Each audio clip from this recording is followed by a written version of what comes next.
Hello everyone, I welcome you all to IG tutorials.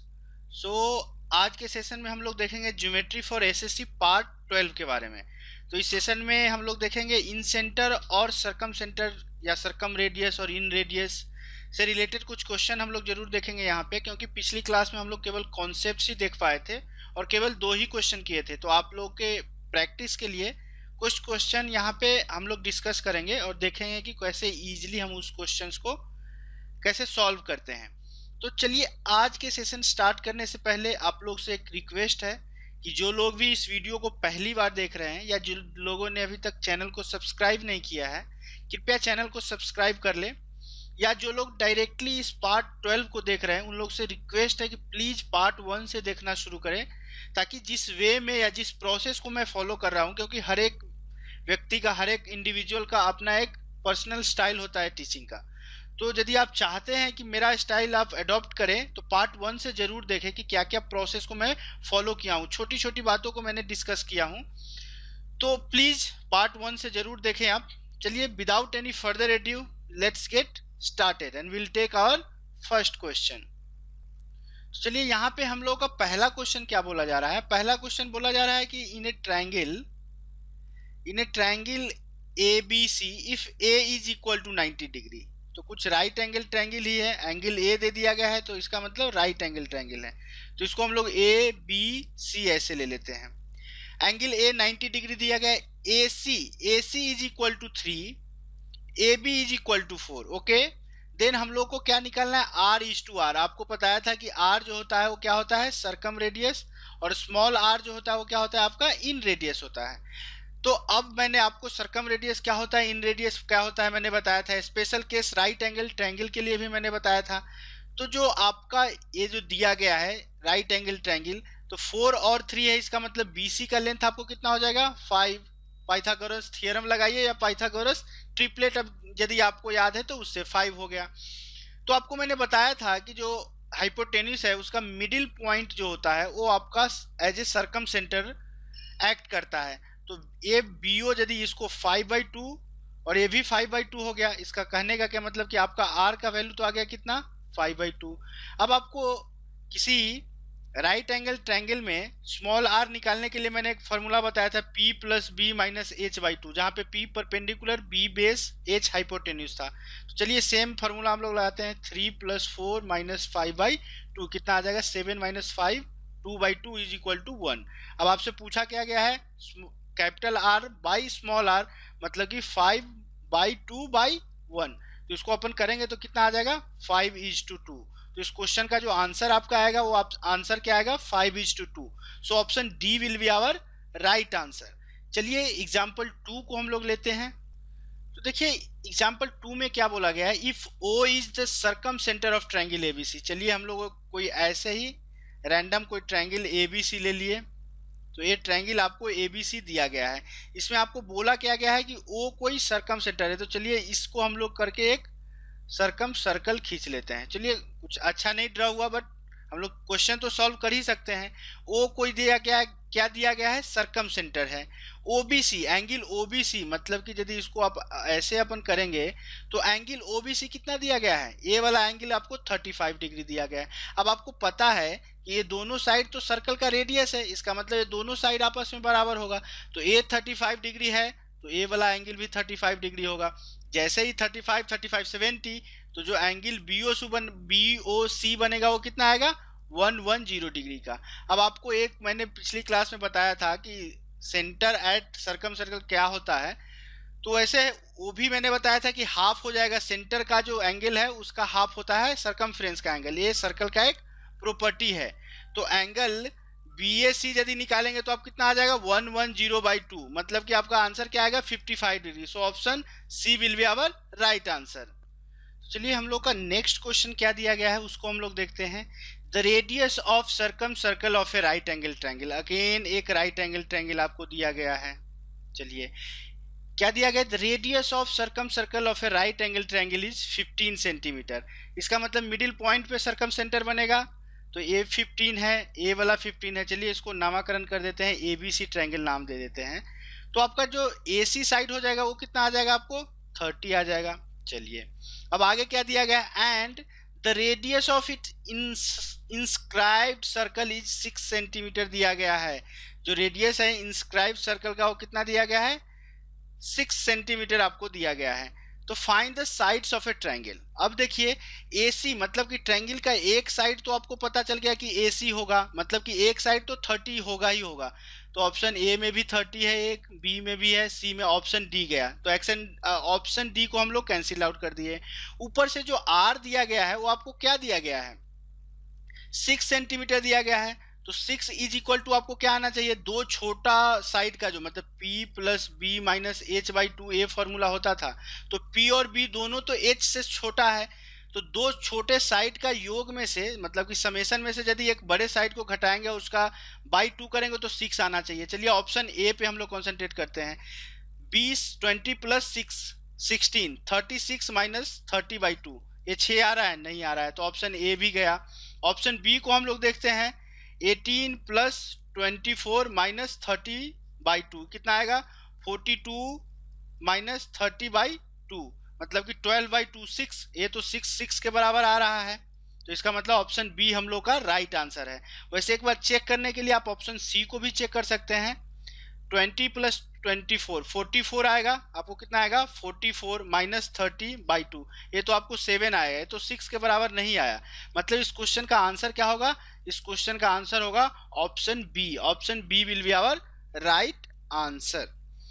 देखिए छोटा छोटा जो हम लोग प्रॉपर्टी को देखे हैं उसी पे बहुत सारे क्वेश्चन बनते हैं। जस्ट आपको क्या कॉन्सेप्ट है, क्या किसके लिए प्रॉपर्टी है, उसको ध्यान में रखना है कि जितने भी क्वेश्चंस आएंगे इजीली सॉल्व करते हैं। थोड़ा होगा कि किसी क्वेश्चन में आपको कैलकुलेशन ज़्यादा करना पड़े, बट यदि आपका कॉन्सेप्ट क्लियर है तो उस क्वेश्चन को आप जरूर ही सॉल्व करेंगे, ऐसा कुछ नहीं है। तो ज़्यादा से ज़्यादा फोकस हो, आप कॉन्सेप्ट को पकड़ बनाइए, कॉन्सेप्ट पर पकड़ बनाइए और उसके बेस पे जितना ज़्यादा से ज़्यादा हो सके आप क्वेश्चन को प्रैक्टिस करें। ऐसा नहीं कि केवल कॉन्सेप्ट अच्छा है आप प्रैक्टिस करेंगे ही नहीं तो आपका कॉन्सेप्ट क्लियर नहीं हो पाएगा।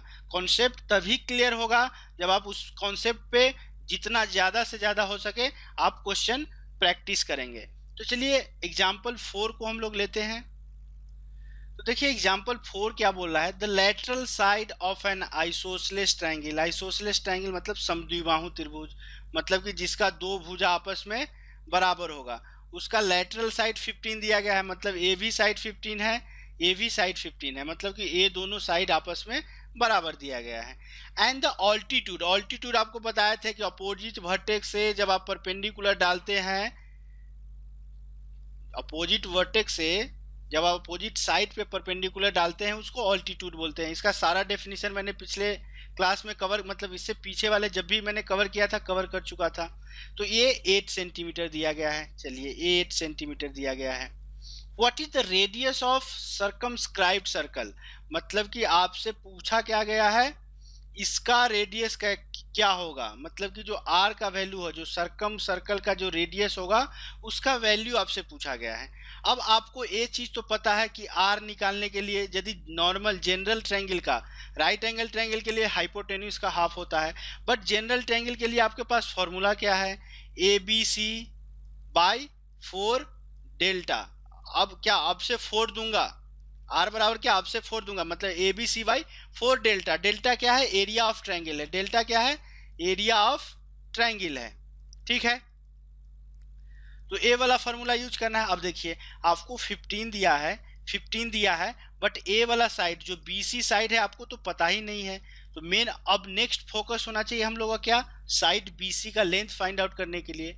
तो आपको एक चीज मैंने बताया था कि जब आप समद्विबाहु त्रिभुज या आइसोसेलेस ट्रायंगल में क्या होता है कि सारे के सारे लाइन जब दो साइड्स के बीच के, यदि यहाँ पे जो बराबर दो साइड है 15 और 15, इसके बीच में यदि कोई भी लाइन के बात करे जाए, ऑल्टीट्यूड या मीडियन या परपेंडिकुलर बाइसेक्टर या आप कह सकते हैं इंटरनल एंगल बाइसेक्टर, ये क्या करता है सामने वाला साइड को बराबर हिस्सा में बांटता है। या आप यहाँ पे क्या कर सकते हैं, आप यहाँ पे जो आपका थियोरम था वो थियोरम भी लगा सकते हैं। क्या थियोरम था हम लोग का, एंगल बाइसेक्टर वाला। वैसे तो चारों के चारों लाइन क्या होगा, आपस में बराबर होगा, क्योंकि दो समान लेंथ वाले साइड के बीच से हम लोग कुछ चीज की बात कर रहे हैं। तो यहाँ से तो आपको ये पता चल गया कि उस थ्योरम से, क्योंकि समद्विबाहु त्रिभुज में जो होता था वो बराबर भागों में बांटता था।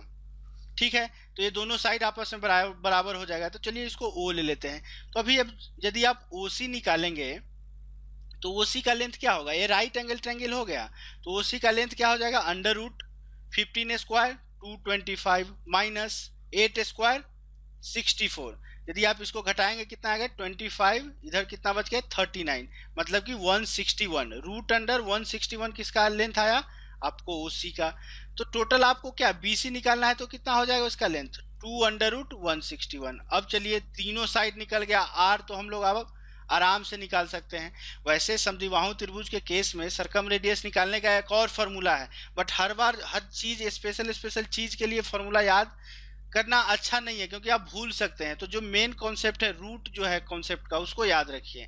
तो आर बराबर क्या होगा ए बी सी, मतलब कि 15 इंटू 15 इंटू सी का वैल्यू कितना आया है आपको 2 root 161 by 4 into area of triangle क्या हो जाएगा हाफ इंटू बेस, बेस क्या है बीसी, बीसी का लेंथ आपको कितना आया है, बीसी का लेंथ आया है 2 अंडर रूट 161 इंटू हाइट तो दिया गया है, ऑल्टीट्यूड कहने का क्या मतलब हाइट, तो हाइट भी दिया गया है, तो एरिया भी हम लोग इजिली निकाल लिए। अब देखिए 2 अंडर रूट 16 से 2 अंडर रूट 16 नहीं 161 से 1 कट गया। अब आपको 2 से 4 काटेंगे 2 टाइम्स काटेंगे, तो जो r का वैल्यू आएगा वो कितना आएगा 15 इंटू 15 बाई 2 इंटू 8, तो 15 इंटू 15 क्या आएगा 225 बाई 16। तो इस क्वेश्चन का आंसर क्या होगा, इस क्वेश्चन का आंसर होगा 225 बाई 16। तो option B will be our right answer. छोटा छोटा जो चीज बताए हैं हम उसको जरूर ध्यान में रखिएगा, क्वेश्चन इजिली सॉल्व आप कर ही लीजिएगा। चलिए नेक्स्ट क्वेश्चन को हम लोग देखते हैं। तो चलिए हम लोग का नेक्स्ट क्वेश्चन क्या बोला गया है, what is the ratio of circumference of circumcircle. Circumcircle का सरकमफ्रेंस क्या होता है 2 पाई आर हो जाएगा, आर क्या होगा circumradius, and circumference of incircle of an equilateral triangle. अब देखिए तो इसका भी सरकमफ्रेंस क्या होगा 2 पाई आर। तो इसका रेशियो आपको फाइनली क्या पूछा जा रहा है, capital R by small R, मतलब कि circumradius by inradius का ही रेशियो आपसे पूछा गया है। अब आप इक्विलेटरल ट्रायंगल में मैंने बताया था, इक्विलेटरल ट्रायंगल में क्या होता है चारों के चारों लाइन आपस में बराबर होते हैं, मतलब कि जो आपका क्या होगा सरकम सेंटर होगा वही इन सेंटर होगा वही सेंट्रॉयड होगा। जैसे ही बताया ए वाला पोर्शन क्या होता था आपका सरकम रेडियस होता था, लास्ट क्लास में मैंने देखा था इक्विलेटरल ट्रायंगल के केस में इन रेडियस और सरकम रेडियस क्या होता है, ए आपका क्या होता था इन रेडियस होता था, मतलब ए आर होता था, ये आपका क्या होता था कैपिटल आर। अब आपको पता है कि सेंट्रॉयड 2:1 में डिवाइड करता है, तो इसका कहने का क्या मतलब R:R क्या हो जाएगा 2/1, मतलब कि 2:1 इसका रेशियो होगा। तो इस क्वेश्चन का आंसर क्या होगा, इस क्वेश्चन का आंसर होगा ऑप्शन ए। चलिए हम लोग नेक्स्ट एग्जाम्पल को देखते हैं। तो हम लोग को नेक्स्ट एग्जाम्पल बोल रहा है कि the circumradius of an equilateral triangle is 14 centimetre. Again equilateral triangle का बात है, यहाँ पे सरकम रेडियस दिया गया है, मतलब कि ए वाला पार्ट 14 दिया गया है, तो ए पार्ट कितना होता था 2 पार्ट्स में बढ़ता था और ए वाला 1 पार्ट होता था। अब देखिए तो यदि दो पार्ट आपको 14 दिया गया है तो एक पार्ट कितना हो जाएगा आपको 7 हो जाएगा। तो इसका कहने का क्या मतलब कि जो इन रेडियस है उसका वैल्यू कितना आ गया 7 आ गया। आपसे पूछा क्या गया है then area of incircle of that triangle क्या होगा, एरिया ऑफ इन सर्कल का एरिया क्या हो जाएगा आपको pi R square, pi R क्या होगा इन रेडियस हो जाएगा स्क्वायर। अब देखिए पाई का वैल्यू कितना हो जाएगा 22/7, आर आपको कितना आया है 7 स्क्वायर 7 इंटू 7, एक साथ से एक साथ कर गया, मतलब 22 इंटू 7 कितना आएगा 20 सत्ते 140, दो सत्ते 14, मतलब कि 154 सेंटीमीटर स्क्वायर आ जाएगा, जो भी आपका इसका यूनिट दिया गया है। तो इस केस में हम लोग इस क्वेश्चन का आंसर क्या होगा option C 154 will be our right answer. चलिए हम लोग नेक्स्ट क्वेश्चन को देखते हैं। तो नेक्स्ट क्वेश्चन एक्चुअली बहुत अच्छा क्वेश्चन है, तो इसमें थोड़ा सा टाइम लगेगा आपको एक्सप्लेन करने में, और इसको मैं आपको बताऊंगा कि जो ट्रेडिशनल अप्रोच है वैसे कैसे सॉल्व होगा ये क्वेश्चन, फिर मैं अपना अप्रोच या एग्जाम अप्रोच बताऊंगा कि जो एग्जामिनेशन हॉल में अपन कैसे इस क्वेश्चन को, इस तरह के क्वेश्चन को अटेम्प्ट कर सकते हैं। तो चलिए पहले तो ट्रेडिशनल अप्रोच जो होगा उसको हम लोग देखेंगे कि ट्रेडिशनली जो एक्चुअल अप्रोच है वो क्या अप्रोच होगा। ट्रेडिशनल अप्रोच हम लोग देखेंगे इस क्वेश्चन के लिए, ठीक है। तो उसको हम लोग देखते हैं। तो देखिए क्या दिया गया है, I and O are the incentre and circumcentre of triangle ABC respectively. I यहाँ पे है, A इन सेंटर है, O यहाँ पे है आपको सरकम सेंटर है। द लाइन AI मतलब कि AI को प्रोड्यूस किया गया है और इंटरसेक्ट करता है सर्कल को किस पे, पॉइंट D पे। चलिए if angle BAC is equal to x, angle BAC actually angle BAC नहीं है, एंगल ABC है। Angle ABC is equal to x, ABC मतलब कि A वाला जो एंगल है आपको कितना दिया गया है, x दिया गया है। Angle BID is equal to y, BID मतलब कि A वाला एंगल y दिया गया है। अगेन एक और एंगल दिया गया है, एंगल BOD, BOD आपको कितना दिया गया है, z दिया गया है। तो फाइंड क्या निकालना है हम लोग को, z plus x by y का वैल्यू निकालना है। तो चलिए कंस्ट्रक्शन कुछ इस तरह से है। अब हम लोग ट्रायंगल, कौन से ट्रायंगल को लेंगे, IBM, ट्रायंगल IBM में हम लोग कॉन्सेंट्रेट करते हैं। ट्रायंगल IBM में क्या है आपको, XIBM। अब आपको मैं एक चीज बता दूं, यहाँ पे बताता हूं मैं कि एंगल B आपको क्या दिया गया है, x डिग्री दिया गया है। तो चूंकि BI क्या है, BI चूंकि AD और BI इंटरसेक्ट करता है तभी तो वहां पे इन सेंटर होगा। तो BI क्या हो जाएगा, एंगल बाइसेक्टर हो जाएगा। BI एंगल बाइसेक्टर किसका हो जाएगा, angle bisector of angle B का। मतलब कि BI क्या है, angle bisector of angle B का। मतलब कि A वाला एंगल क्या हो जाएगा, x/2। तो सिमिलरली ए वाला एंगल भी कितना होगा, x/2। क्यों, क्योंकि BI एंगल बाइसेक्टर है एंगल B का। तो एंगल B का, तो BI एंगल बाइसेक्टर हो गया। तो आपसे यदि मैं ऐसे पूछूं कि angle ABI is equal to angle IBM कितना के बराबर होगा, x/2 के।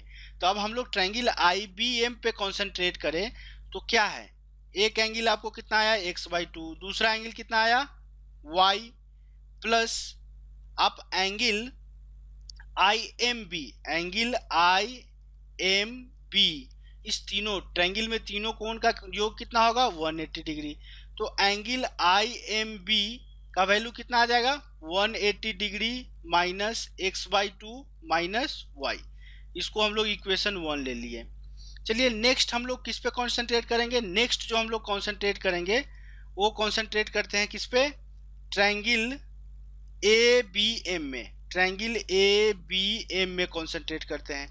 अब ट्रायंगल ABM में आपको एंगल BAD चाहिए। तो इसके लिए मैं आपको बताऊं कि जो आपका आर्क है, जो कोड है, सपोज कोड ले ले, BD यदि ले ले, तो आपको मैंने एक चीज, जो सर्कल का प्रॉपर्टी होता है वो प्रॉपर्टी क्या होता है, समान जीवा द्वारा, जीवा मतलब कोड, समान जीवा द्वारा केंद्र पर बनाया गया कोण, केंद्र पर बनाया गया कोण क्या होता है, परिधि पर बनाए गए कोण का 2 गुना होता है। परिधि के कोण का क्या होता है, डबल होता है। तो अब इस केस में देखिए BD यदि हम लोग एक कोड लेते हैं, BD यदि कोड लेंगे तो जो एंगल BOD दिया गया है, Z दिया गया है, तो सेम कोड BD के द्वारा आप यहाँ पे A वाला एंगल बना रहे हैं। सेम कोड BD के द्वारा सेंटर पे आप क्या बना रहे हैं, Z एंगल बना रहे हैं। तो सेम कोड BD के द्वारा सरकमफ्रेंस पे कितना आ जाएगा, इसका वैल्यू Z/2 आ जाएगा। ये चीज आई होप एक क्लियर हो गया, क्योंकि आपका थ्योरम क्या बोलता है सर्कल का, समान जीवा द्वारा, समान मतलब सेम जीवा के द्वारा, सेम कोड के द्वारा सेंटर पे जो एंगल बनता है वो सरकमफ्रेंस के एंगल का डबल होता है। तो यहाँ सेंटर का एंगल आपको जेड दिया गया है, तो सरकमफ्रेंस का एंगल जेड बाई 2 हो जाएगा। तो ट्रायंगल एबीएम में यदि आप देखेंगे तो जेड बाई 2 प्लस आपको इसमें क्या क्या आएगा, एंगल बी आएगा। एंगल बी का वैल्यू कितना दिया गया है, एक्स दिया गया है। प्लस तीसरा एंगल क्या हो जाएगा, एंगल ए एम बी आएगा। तीसरा एंगल क्या आएगा, angle A M B. Angle A M B इसका वैल्यू कितना है, 180 डिग्री। तो यहाँ से आप बोल सकते हैं कि एंगल ए एम बी का वैल्यू कितना आ जाएगा, 180 minus Z by 2 minus x. अब आपको एक चीज तो पता होना चाहिए कि आप A M B, angle A M B कहिए, वो सेम एंगल आपको आई एम बी है कि नहीं हो। सेम एंगल को हम लोग दो अलग अलग नामों से रिप्रेजेंट कर रहे हैं, क्योंकि ए एम बी जो ए एंगल होगा वही तो I M B, same angle तो यही है। मतलब कि ये दोनों एंगल आपस में क्या होगा, बराबर होगा। ये इक्वेशन 1 और ए इक्वेशन 2 है। अब देखिए सेम एंगल का वैल्यू आपको इतना दिया गया है, यहाँ पे सेम एंगल का वैल्यू इतना दिया गया है। मतलब कि इक्वेशन 1 और 2 को यदि हम लोग इक्वेट करें तो हम लोग को क्या आएगा, जो रिलेशन आएगा उसको हम लोग सॉल्व करते हैं। तो चलिए उसको हम लोग नेक्स्ट स्लाइड में सॉल्व करते हैं कि क्या दिया गया है और उसको हम लोग देखते हैं। तो चलिए ये दो इक्वेशन हम लोग के पास था। अब इक्वेशन 1 और 2 को यदि इक्वेट करते हैं, equation 1 is equal to equation 2 है कि नहीं है, इक्वेट यदि हम लोग करते हैं तो कितना आएगा, 180 minus X by 2 minus Y is equal to 180 minus Z by 2 minus X. 180 तो गया, यदि x को उस साइड लाएंगे तो x माइनस एक्स बाई 2 हो जाएगा। तो ये कितना आ जाएगा, x by 2 is equal to, उधर जाएगा y तो y माइनस जेड बाई 2। अब यहाँ से आप देखिए x बाई 2 और z बाई 2, मतलब कि y को आप क्या लिख सकते हैं, x by 2 plus Z by 2। इसका कहने का क्या मतलब आया कि x plus Z by 2 is equal to Y. आपसे पूछा क्या गया है, x plus Z by Y, मतलब कि x plus Z by Y का वैल्यू आपको कितना आ जाएगा, 2। तो इस क्वेश्चन का आंसर क्या होगा, इस क्वेश्चन का आंसर होगा 2। बहुत ही अच्छा क्वेश्चन था, कॉन्सेप्चुअल क्वेश्चन था, क्योंकि इसमें आपको अपनी तरफ से बहुत सारा कॉन्सेप्ट को यूज करना था।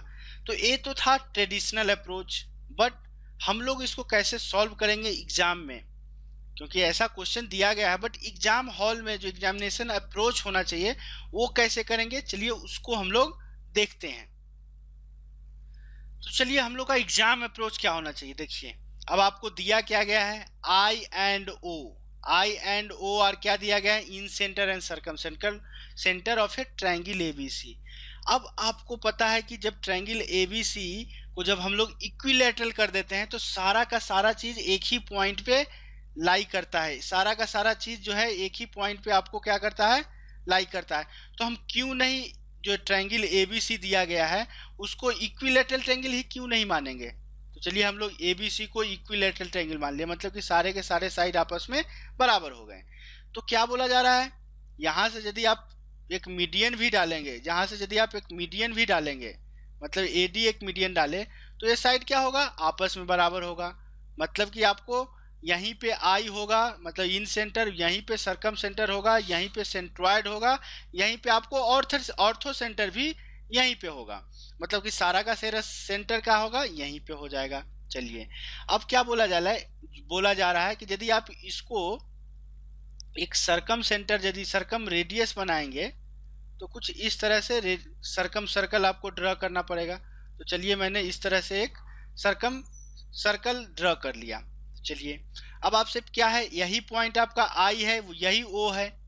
अब आपको दिया क्या गया है कि the line A I intersect circum circle eight D. Circum A D नहीं लेके इसको पी ले लीजिए। तो इस लाइन को यदि आप प्रोड्यूस करते हैं तो यहाँ पे क्या आता है, डी आ जाता है, ठीक है। तो चलिए अब आगे क्या दिया गया है, the angle B A C is equal to X. Angle B A C नहीं, यहाँ पे फिर से मैंने एंगल ए बी सी, मतलब कि एंगल ए बी सी ए कितना दिया गया है, ए आपको x डिग्री दिया गया है। चलिए एंगल बी आई डी, मतलब कि इस वाले ट्रायंगल में बी आई और आपको डी कितना दिया गया है, y डिग्री। एंगल BOD कितना दिया गया है, z। तो देखिए BOD z दिया गया है और BID y, मतलब कि BOD एंगल BOD आपको दिया गया है कितना, z। एंगल BID कितना दिया गया है, y। BI चूंकि I और O दोनों एक ही पॉइंट पे है, इसका कहने का क्या मतलब हुआ कि y is equal to z हो जाएगा। तो एंगल y आपको z के बराबर हो गया। चलिए, एक एंगल x दिया गया है। अब आपसे मैं एक चीज पूछता हूं कि यदि x दिया गया है तो BI जो है इंटरनल एंगल बाइसेक्टर है, तो ए एंगल कितना हो जाएगा, x/2। जैसे ही ए एंगल x/2 होगा तो चूंकि ए एंगल, तो जो ट्रायंगल बनेगा BIC इक्विलेट आइसोसेलेस ट्रायंगल बनेगा, क्योंकि जो BI होगा वही IC होगा। क्यों होगा, क्योंकि ये रेडियस है। तो ए वाला एंगल भी आपको कितना आ जाएगा, x/2। अब देखिए, चूंकि इक्विलैटरल ट्रायंगल लिए हैं तो x का वैल्यू कितना होगा, 60। तीनों का तीनों एंगल 60 हो जाएगा। तो ए 30 डिग्री हो गया कि नहीं हो गया, अवश्य हो गया। जैसे देखिए ए 30 डिग्री हुआ तो यहाँ पे सारे के सारे लाइन बराबर होते हैं, मतलब कि परपेंडिकुलर बाइसेक्टर भी होगा। तो ए 90 डिग्री, यदि आप ट्रायंगल BIC में देखेंगे तो एंगल BIC नहीं करके आप ट्रायंगल BIP में अभी कॉन्सेंट्रेट कीजिए। तो एंगल IBP कितना है आपको, 30 डिग्री। अब देखिए एंगल IPB कितना है, चूंकि सारा का सारा लाइन ए है तो सेम लाइन मीडियन भी होगा, परपेंडिकुलर बाइसेक्टर भी होगा। तो सेम लाइन है तो परपेंडिकुलर बाइसेक्टर है, मतलब कि ओ वाला जो एंगल है आपको कितना है, 90 डिग्री का। ठीक है, तो जो एंगल आपको बनेगा BIP कितना बनेगा, 60 डिग्री, चूंकि इक्विलैटरल ट्रायंगल लिए हैं इसीलिए। अब देखिए, अब आपको एंगल ABC तो x दिया गया था, चलिए इसको ले लेते हैं। तो जो एंगल BIP है वही एंगल आपको BID है, ऑब्वियसली है। और वो एंगल आपको कितना आया है, 60 डिग्री, मतलब कि y का भी वैल्यू और z का भी वैल्यू 60 डिग्री है और x का भी वैल्यू आपको कितना आया है, 60 डिग्री। अब देखिए, आपसे पूछा क्या गया है, z plus x/y। z x सारे के सारे आपस में बराबर है, मतलब कि x बराबर y आया बराबर z आया, मतलब 60 डिग्री आया, मतलब तीनों का तीनों आपस में बराबर है। तो इसको आप लिख सकते हैं 120/60। इसका वैल्यू कितना आया, 2। चूंकि समझाने के लिए मैंने इतना टाइम लिया, बट आप जब इक्विलैटरल ट्रायंगल लेंगे तो बहुत इजीली इस क्वेश्चन को सॉल्व कर सकते हैं। तो इस क्वेश्चन का आंसर क्या आएगा, option B. So 2 will be our right answer. तो चलिए, ये था आज के सेशन का हमारा लास्ट क्वेश्चन। नेक्स्ट क्लास में हम लोग ऑर्थो सेंटर और एक्स सेंटर को देखेंगे, फिर हम लोग सिमिलैरिटी एंड कॉन्ग्रुएंसी पे मूव करेंगे। तो चलिए, आज के सेशन को यहीं क्लोज करते हैं। सेशन क्लोज करने से पहले आप लोग से रिक्वेस्ट है कि यदि आपको सही में अच्छा लग रहा है, चैनल के साथ आप जुड़ा रहना चाहते हैं, सारे मेरे अपने जितने भी नए नए अपडेट्स हैं उसके लिए, तो चैनल को जरूर सब्सक्राइब कर दीजिए। ठीक है, अच्छा लग रहा हो तो आप लाइक कीजिए, नहीं लग रहा है तो कोई ज़रूरत नहीं है। शेयर कर सकते हैं अपने फ्रेंड्स के बीच, जो भी नीडी व्यक्ति है उसके बीच। कमेंट करके ज़रूर बताइए कि कैसा लगा आपको ये, या कुछ सुझाव या कोई डाउट्स रह गया हो तो उसके लिए आप कमेंट करके हमसे पूछ सकते हैं। या सबसे इम्पोर्टेंट चीज़, आप लोगों के लिए मैंने एक फेसबुक ग्रुप बनाया है, उसका नाम है i.GSpace-Tutorial। वो फेसबुक ग्रुप आप ज्वाइन कर सकते हैं। आपके जितने भी डाउट्स हैं किसी भी सब्जेक्ट का या किसी भी टॉपिक का, आप वहां अपना डाउट आके पूछ सकते हैं, ग्रुप में पोस्ट कर सकते हैं। मेंबर्स आपके हेल्प करेंगे। नहीं हुआ, यदि कोई सॉल्व नहीं किया तो मैं आपको उस क्वेश्चन का सॉल्यूशन जरूर दूंगा। तो चलिए, आज के सेशन को यहीं क्लोज करते हैं। मिलते हैं नेक्स्ट सेशन में, ऑर्थो सेंटर और एक्स सेंटर के बारे में कुछ डिस्कस करेंगे। तो तब तक के लिए कीप प्रैक्टिसिंग, प्रैक्टिस करते रहिए, स्वस्थ रहिए, व्यस्त रहिए और मस्त रहिए। Thanks for watching this video. Bye bye.